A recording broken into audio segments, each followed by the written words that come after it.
Hello friends, I am Amit. In this video we are going to analyze the concept of good life.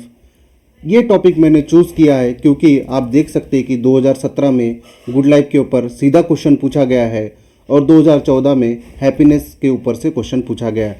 2017 में पूछा गया था कि ethical values का crisis narrow perception of good life की वजह से है।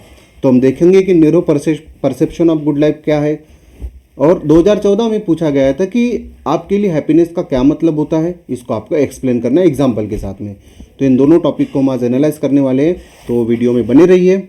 तो बिना कोई समय गवाए हम आज का टॉपिक शुरू करते हैं। तो गुड लाइफ क्या है? अगर आप अपने फ्रेंड्स, रिलेटिव या कलीग से पूछेंगे तो बोलेंगे कि खुशियों से भरा हुआ जीवन ही एक अच्छा जीवन है। A life that is full of happiness and Joy is a good life.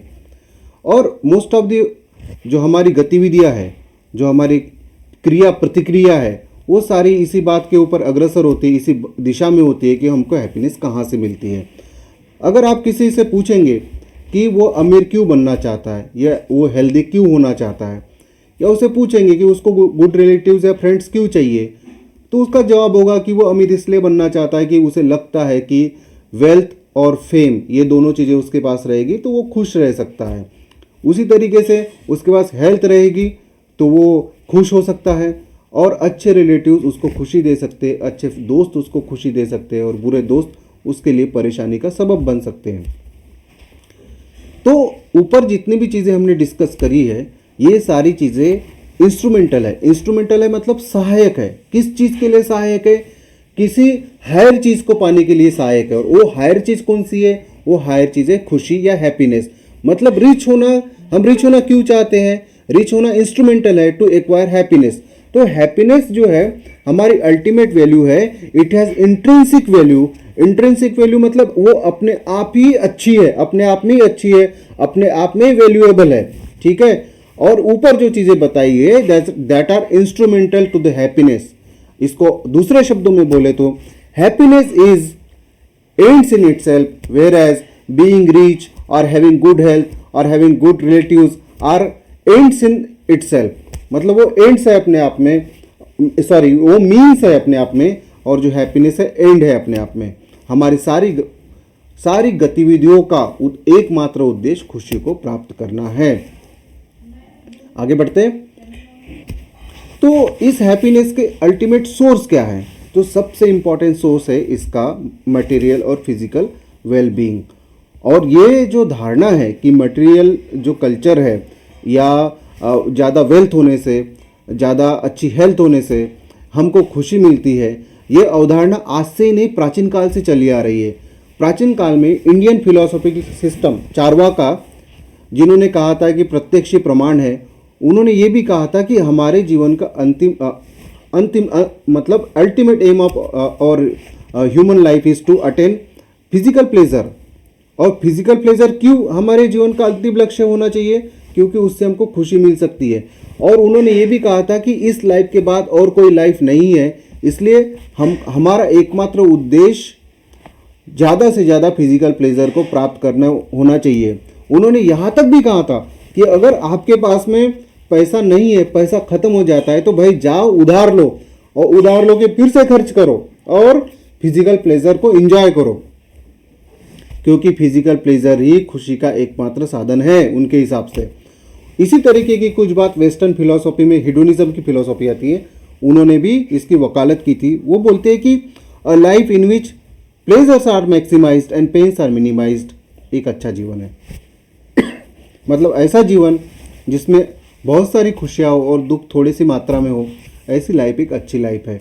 तो हमको खुश रहने के लिए पेन को अवॉइड करना चाहिए, और हमारे जीवन में ज़्यादा से ज़्यादा खुशी और कम से कम पेन होना चाहिए, तभी हमारी लाइफ एक अच्छी लाइफ हो सकती है। लेकिन क्या मटेरियलिस्टिक लाइफ सही में सोर्स ऑफ हैप्पीनेस होती है, या अल्टीमेट सोर्स ऑफ हैप्पीनेस है, या फिर एकमात्र सोर्स ऑफ हैप्पीनेस है? अगर हम बोलते हैं कि वो एकमात्र सोर्स ऑफ हैप्पीनेस है, then that is the narrow perception of good life. और इसी नैरो परसेप्शन की वजह से एथिकल क्राइसिस होते हैं, इसको भी हम समझते हैं। जैसे कि आप बुद्धा की लाइफ लीजिए या फिर महावीर जैन की लाइफ लीजिए।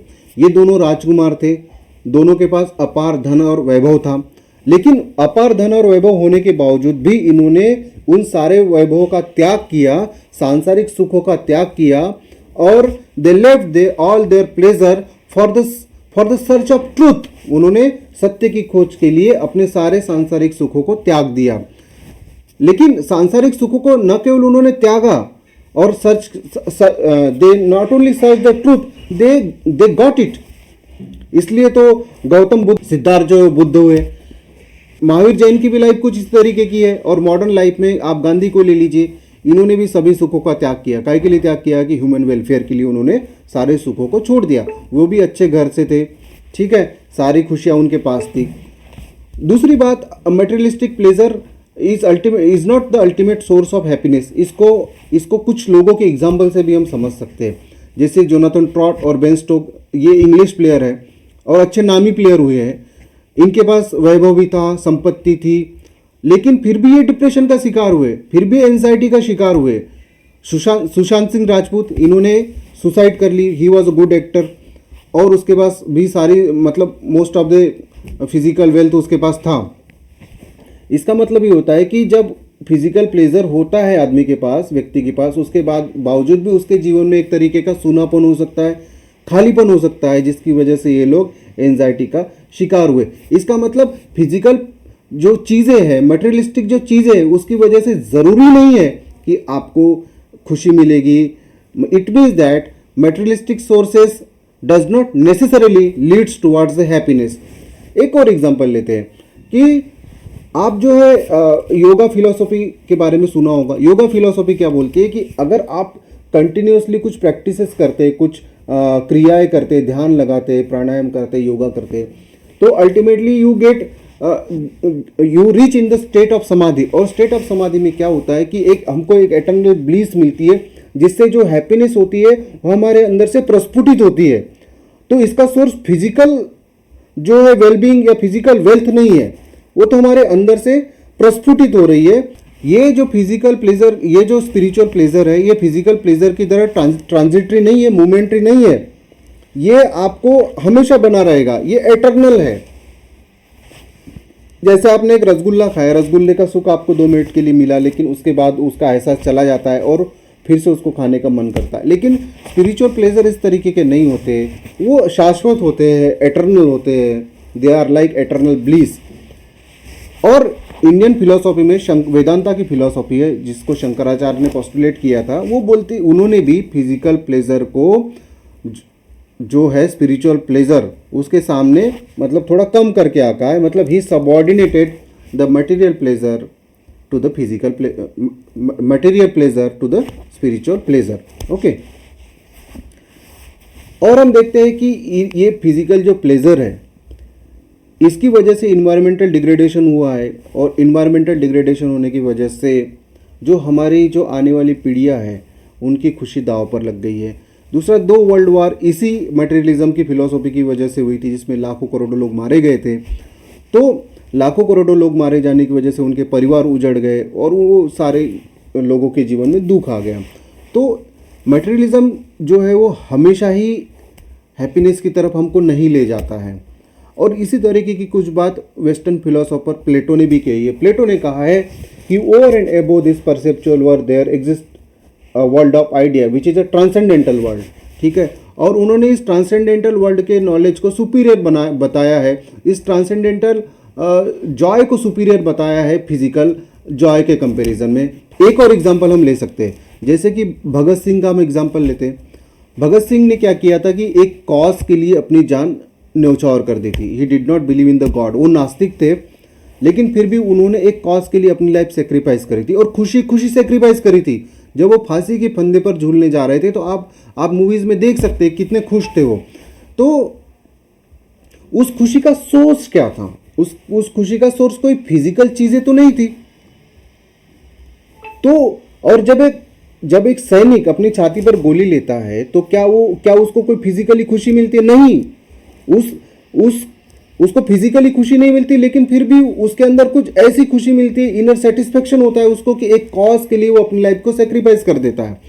तो खुशी का सोर्स हमेशा मटेरियल हो ये ज़रूरी नहीं होता है। और मटेरियल मटेरियलिस्टिक चीज़ों से जो खुशी मिलती है वो ट्रांजिटरी होती है। और एक और चीज़ जो करप्शन की मिनेस है, the menace of corruption in the administration is caused only because of this materialistic culture.